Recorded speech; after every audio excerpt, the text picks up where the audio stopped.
لبيك اللهم لبيك لبيك لا شريك لك لبيك إن الحمد والنعمة لك والملك لا شريك لك.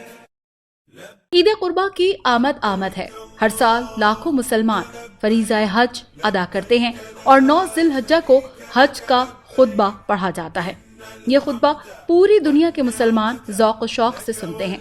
ناظرین، اس ویڈیو میں ہم آپ کو بتائیں گے ایسے خطبہ حج کے بارے میں جسے براہ راست سننے کا شرف کچھ مسلمانوں کو تو حاصل ہوا، لیکن اس میں بیان کیے نکات 1400 سال سے اربوں مسلمانوں کے لیے مشعل راہ بنے ہوئے ہیں. ہم بات کر رہے ہیں حضور سرور کائنات آن حضرت محمد مصطفیٰ صلی اللہ علیہ وآلہ وسلم کے بیان کیے خطبہ حجۃ الوداع کے بارے میں. سبسکرائب کریں دھرتی نیوز یوٹیوب چینل، پاس ہی موجود بیل آئیکن کو دبائیں اور رہیں دھرتی کی ہر خبر سے باخبر. ناظرین، احادیث میں آتا ہے کہ رسول کریم صلی اللہ علیہ وآلہ وسلم نے ہجرت کے بعد مدینہ میں 9 برس اس طرح گزارے کہ حج نہیں کیا. البتہ آپ صلی اللہ علیہ وآلہ وسلم نے عمرے کیے. جب حج کی فرضیت نازل ہوئی تو 10ویں سال آپ صلی اللہ علیہ وآلہ وسلم نے لوگوں میں اعلان کرایا کہ رسول اللہ حج کا ارادہ رکھتے ہیں. جو لوگ حج کے لیے جانا چاہتے ہیں وہ رفاقت کے لیے تیار ہو جائیں.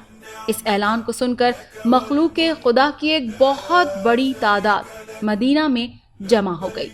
چنانچہ آپ صلی اللہ علیہ وآلہ وسلم کے ساتھ ماہ ذی القعدہ کے ختم ہونے سے 5 دن پہلے ظہر اور عصر کے درمیان مدینہ سے روانہ ہو گئے اور مکہ مکرمہ میں مناسک حج کی ادائیگی کے بعد اپنی اونٹنی قصوہ پر سوار ہو کر رحمت عالم حضرت محمد صلی اللہ علیہ وآلہ وسلم نے اپنے آخری حج کے موقع پر عرفات و منی میں عظیم الشان خطبے ارشاد فرمائے، جو قیامت تک آنے والی نسل انسانی کے لیے عظیم منشور و دستور ہیں. 9 ذی الحجہ کو میدان عرفات میں آپ صلی اللہ علیہ وآلہ وسلم نے جو خطبہ ارشاد فرمایا، اس کے نکات کا ترجمہ کچھ یوں ہے. آپ صلی اللہ علیہ وسلم نے فرمایا، لوگوں میری بات غور سے سنو.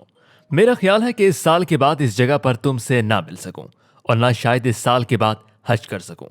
لوگوں، اللہ تعالیٰ فرماتے ہیں کہ ہم نے تم کو ایک مرد اور ایک عورت سے پیدا کیا ہے اور تمہارے بہت سے قبیلے اور خاندان بنا دیے ہیں تاکہ تم پہچانے جا سکو، یعنی باہم ایک دوسرے کی شناخت کر سکو.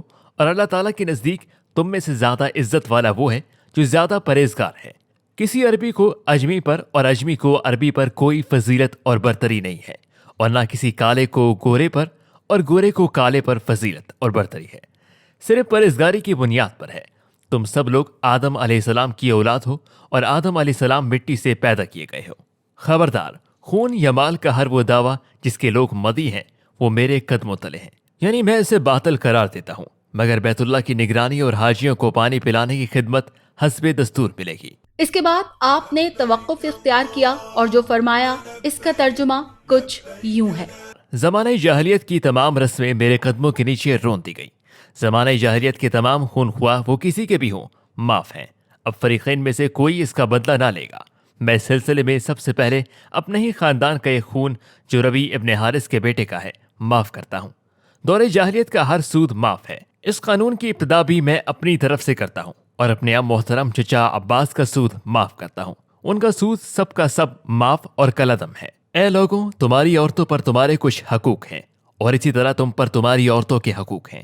تمہارا ان پر یہ حق ہے کہ تمہارے بستر پر کسی ایسے آدمی کو نہ بیٹھنے دیں جسے تم پسند نہیں کرتے. نیز ان پر تمہارا یہ حق ہے کہ کھلی بے حیائی کا کوئی کام نہ کریں، لیکن اگر وہ کریں تو تمہارے رب نے تمہیں اجازت دی ہے کہ ان کے سونے کی جگہ اپنے سے الگ کر دو. اگر اس سے بھی باز نہ آئے تو پھر تمہیں اجازت ہے کہ ایسی ہلکی مارو جس سے بدن پر نشان نہ پڑے. اگر وہ اپنی نازیبہ حرکتوں سے باز آ جائیں تو حسب دستور ان کا کھانا اور کپڑا تمہارے ذمہ ہے. خبردار، کسی عورت کے لیے جائز نہیں کہ وہ اپنے شوہر کے مال سے اس کی اجازت کے بغیر کسی کو کچھ دے. عورتوں کے ساتھ اچھا برتاؤ کرنے کے ہمیشہ پابند رہو، کیونکہ وہ تمہاری نگرانی میں ہے، اور اس حیثیت سے نہیں کہ اپنے معاملات خود چلا سکیں. عورتوں کے معاملے میں اللہ سے ڈرتے رہو. تم نے ان کو اللہ کی امانت کے طور پر حاصل کیا ہے اور اللہ کے کلمات کے ذریعے انہیں جائز و حلال کیا ہے.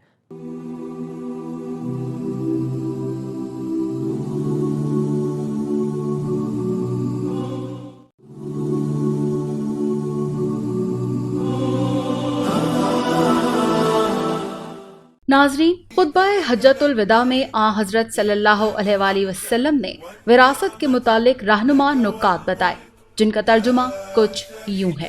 لوگوں، اللہ تعالیٰ نے میراث کا قانون نافذ کر کے ہر حقدار کو اس کا حق دے دیا۔ اس لیے اب کسی وارث کے حق میں وصیت جائز و نافذ نہیں۔ بچے کا نسب اس مرد سے ہوگا جس کی وہ بیوی ہے۔ جس نے بدکاری کی اس کے لیے سزا ہے۔ بچہ اس کا نہیں کہلائے گا اور اس کا حساب کتاب اللہ کے ذمہ ہے۔ جس نے اپنے باپ کے علاوہ کسی اور کی طرف نسبت کی یا کسی غلام نے اپنے آپ کو کسی اور مالک کی طرف منسوب کیا، اس پر خدا کی لعنت ہے۔ قرض ادا کیا جائے گا۔ ضامن تاوان کا ذمہ دار ہے۔ خبردار، جرم کرنے والا خود اپنے جرم کا ذمہ دار ہے۔ باپ کے جرم کا ذمہ دار بیٹا نہیں، اور بیٹے کے جرم کا ذمہ دار باپ نہیں۔ کسی شخص کے لیے کسی بھائی کی چیز لینا جائز نہیں، البتہ اس صورت میں جائز ہے کہ وہ خوش دلی کے ساتھ دے۔ بس تم لوگ اپنے اوپر ظلم و زیادتی نہ کرو۔ لوگوں، خوب اچھی طرح سمجھ لو کہ ہر مسلمان دوسرے مسلمان کا بھائی ہے، اور سب مسلمان آپس میں ایک دوسرے کے بھائی بھائی ہیں۔ تمہارے غلام ہیں۔ تم جو کچھ خود کھاتے ہو انہیں بھی کھلاؤ، اور جو خود پہنتے ہو انہیں بھی پہناؤ۔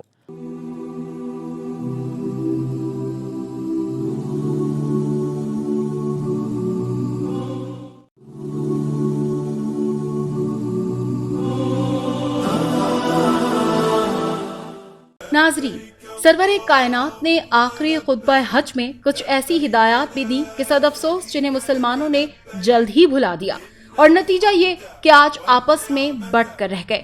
مسلمانوں کی اس بے حسی پر دل خون کے آنسو روتا ہے۔ یہ ہدایات کیا تھی؟ ان کا ترجمہ کچھ یوں ہے۔ خبردار، میری بات گمراہ یا کافر نہ ہو جانا کہ ایک دوسرے کی گردنیں مارنے لگو۔ جس شخص کے پاس کسی کی امانت ہو، اس پر لازم ہے کہ وہ امانت والے کو ٹھیک طریقے سے لوٹا دے۔ اگر کوئی نکٹا اور سیاہ فام حبشی تمہارا امیر بنا دیا جائے اور وہ کتاب اللہ قرآن مجید کے مطابق تمہاری قیادت کرے تو تم پر اس کی اطاعت لازم ہے۔ اے لوگوں، میرے بعد کوئی نبی نہیں اور تمہارے بعد کوئی امت نہیں۔ میں تمہارے اندر ایک نعمت چھوڑے جا رہا ہوں۔ اگر تم مضبوطی سے اسے تھامے رہو گے تو گمراہ نہ ہوگے، اور وہ نعمت کتاب اللہ اور میری سنت ہے۔ ناظرین، حجۃ الوداع کے دوران 9 ذی الحج 10 ہجری ایک غیر معمولی تاریخی دن کی صورت میں طلوع ہوا۔ یہ جمعے کا مبارک دن تھا، لیکن آن حضرت صلی اللہ علیہ وآلہ وسلم نے نماز جمعہ کے بجائے ظہر و عصر کی نمازیں ادا فرمائیں۔ آپ صلی اللہ علیہ وآلہ وسلم عرفات میں ہی مقیم تھے، اور اس حالت میں کہ اپنی اونٹنی القصوہ پر سوار تھے۔ آپ صلی اللہ علیہ وآلہ وسلم پر اس آیت کریمہ کا نزول ہوا، جس کا ترجمہ کچھ یوں ہے۔ آج کے دن میں نے تمہارے لیے تمہارا دین کامل کر دیا، اور تم پر میں نے اپنی نعمت تمام کر دی ہے، اور میں نے اسلام کو تمہارے لیے دین کے طور پر پسند کر لیا ہے۔ ناظرین، یوم عرفہ اور یوم جمعے کے مبارک دن اس آیت کریمہ کا نزول ایک طرف تکمیل دین کا اعلان تھا، تو دوسری طرف آن حضور صلی اللہ علیہ وآلہ وسلم سے جدائی کی خبر تھی، جس کا اشارہ وہ خطبہ حج میں دے چکے تھے۔ قیامت تک سلامتی ہو آپ اور آپ کی آل پاک پر۔ اللہ تعالی ہم سب مسلمانوں کو آپ صلی اللہ علیہ وآلہ وسلم کے اسوائے حسنہ پر چلنے کی توفیق عطا فرمائے، آمین۔ لبيك اللهم لبيك لبيك لا شريك لك لبيك۔